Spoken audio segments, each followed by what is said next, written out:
Hello, and welcome to another edition of Commander Fridays on Magic Redefined, guys.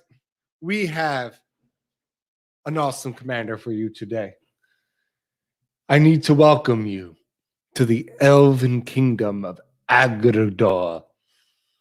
This Elven Kingdom is but a noble race of elves, full living in the forest, calling on dark arts of black magic.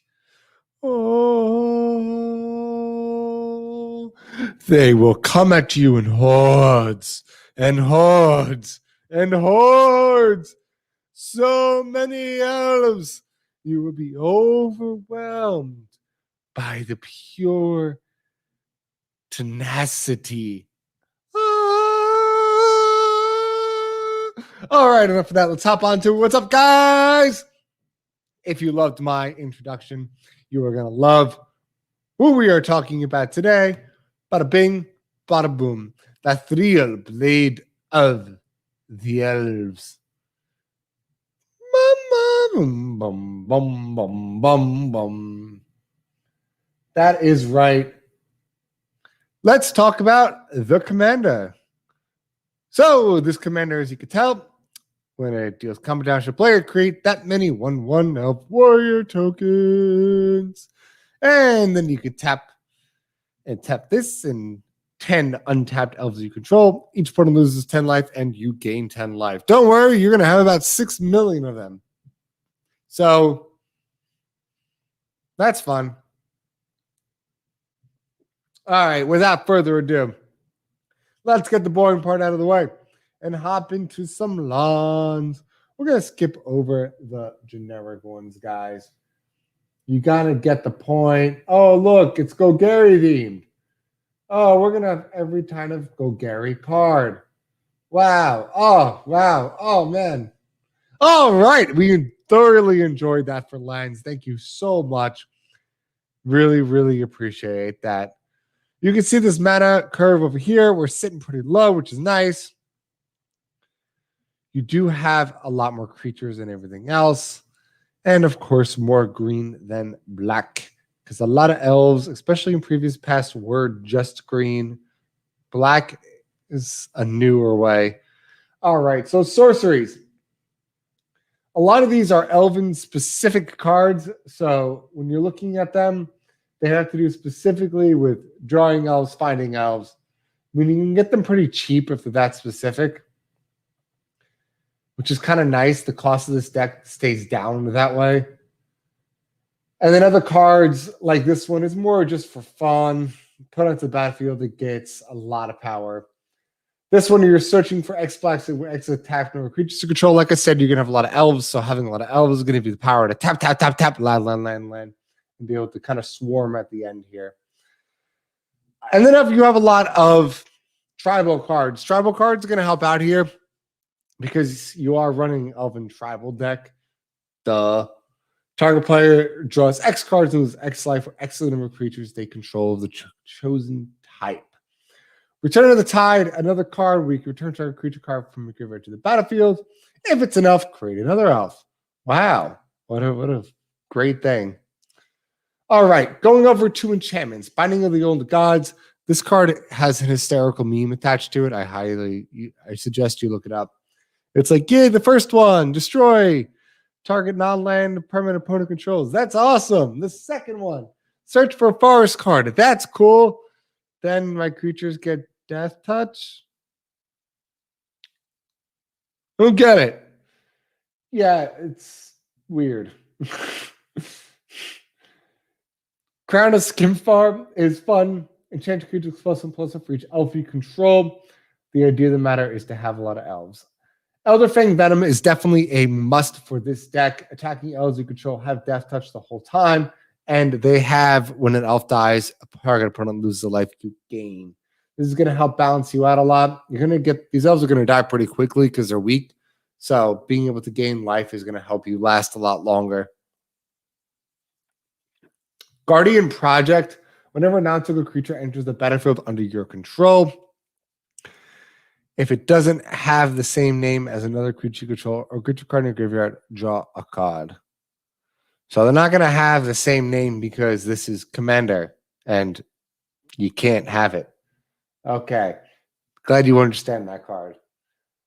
And then another one where the creature dies because they are weak. Like I said, they're going to die pretty quickly. Travel enchantment, whenever they're not so good enough, puts your graveyard and you create that many 1/1s. So constantly revamping and then quest for renewal, having your creatures untapped. Next, Planeswalkers. We only got one. Tyvar is the Elven Planewalker. I believe he's in another couple of sets, but this is just a simple one. So elves have tap, add black, and then you can up them to put a counter on it and give death touch. You can create more elves.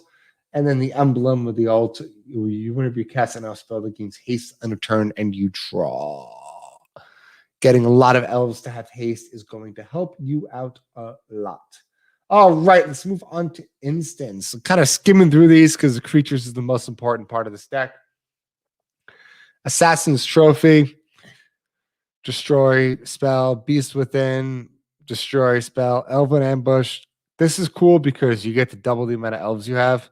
And like I said, if you can tap and tap here, you're going to be doubling the amount of elves you have. That's a win-win in my eyes.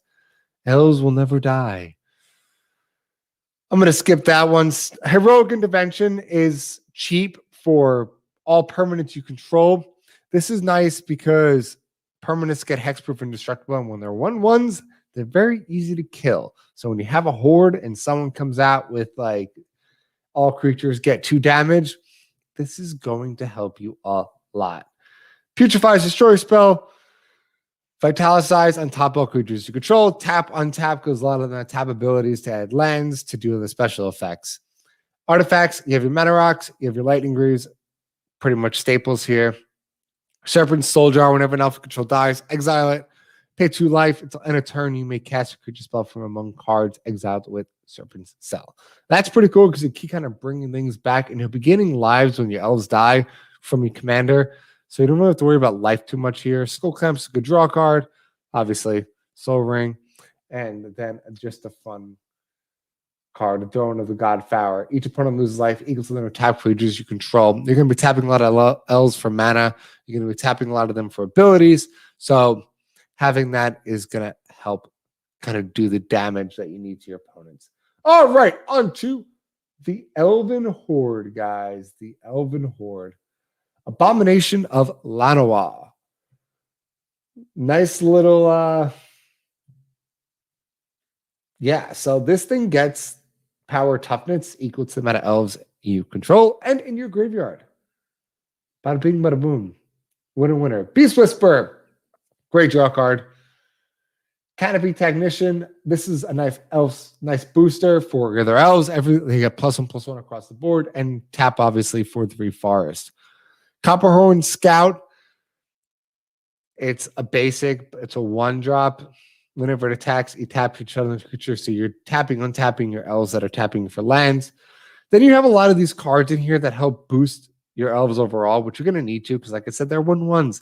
They're a lot scarier when they're 4/4s, 5/5s. So constantly boosting them like this is nice. So you're going to see a lot of that. And then a lot more of ones like this where it's tapping for land. A lot of the elves say booster and tap for lands. For instance, for each elf, though. So that one is definitely a must. Look, another one. Buff Forest Walk. So if your opponent's playing green, they're screwed. And still scrolling down here. When this dies, non-elves get -3, -3. So that's good for a board wipe for you. Tribal board wipe. Elvish Mystic obviously is good for tapping. Elvish Warmaster is another way to get tokens on the battlefield for elves. Ezuri is a fun card because you get to regenerate elves that are dying. And boosters, guys. It is all about the boosters. Look at all this. Boost, boost, boost. Herald King is about finding. So you're looking at the top 5 to find an elf and put it into your hand. Immaculate Magistrate. Put out counters. Look, more boosting. You're catching the hint. More boosting. Llanowar Elves, everyone knows what that does. And whenever you cast an S spell, you may create a 1/1 green elf and more tokens. So, I mean, I think it's just pretty safe to say with a deck like this, you're just going to kind of get all your elves together and you're going to say, hey, you're going to help this guy. You're going to help this guy. You're going to help this guy. And before you know it, each elf is kind of stacking off each other. Same thing with the shapeshifters.